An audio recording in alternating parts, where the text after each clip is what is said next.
Well, over the last month, we brought you stories about data centers, the latest coming to the Northland. Tonight, we're exploring its potential impact to your bottom line. Hopefully they don't take power from me. The question is always asked, what are the costs of citizens? Well, that includes the massive amounts of energy used and the tax breaks being afforded, while amplifying the voices of local leaders and people who live nearby. Tonight, in the fourth part of our Data, Dollars, and Demand series, KSHB 41 News reporter Isabella Ladon shows us what's driving demand behind data centers. Hey Siri, how much AI do we use in everyday life?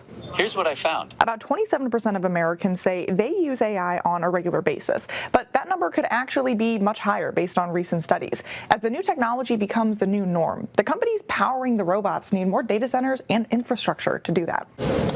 If you've clicked on a recommended Amazon product or asked to speak with a representative while on hold, you've used artificial intelligence. I kind of see it as more these data centers almost as a utility. The AI explosion is a driving factor behind data center demand and a target for Missouri's economic leaders like Jeff Pinkerton. If you were to ask how do I AI-proof my career, it would be someone who's knowledgeable about a lot of things and be someone who's in the decision-making process. So we want to make sure that we're positioned well to be a decision maker in the future. AI demands much more energy than average computers. Government reports predict data centers will use up to 12% of all U.S. energy usage by 2028. So if you have more energy, you have more heat, then you're going to need more water consumption. Xiaolei Yan is a lead researcher on AI impacts. His work shows tech companies could use 20 billion liters of water each year to keep the servers cool. Essentially, they're taking away a large chunk of capacity for the water infrastructure,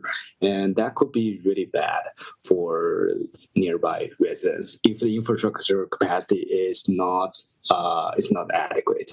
I asked KC Water how the local system will support the massive data centers in the Northland. No one was available to answer in detail, only that KC Water works thoroughly with all large use customers to make sure we can meet their water needs. If you look at those technology companies' numbers, they evaporate 80% of the water they withdraw from the water municipals.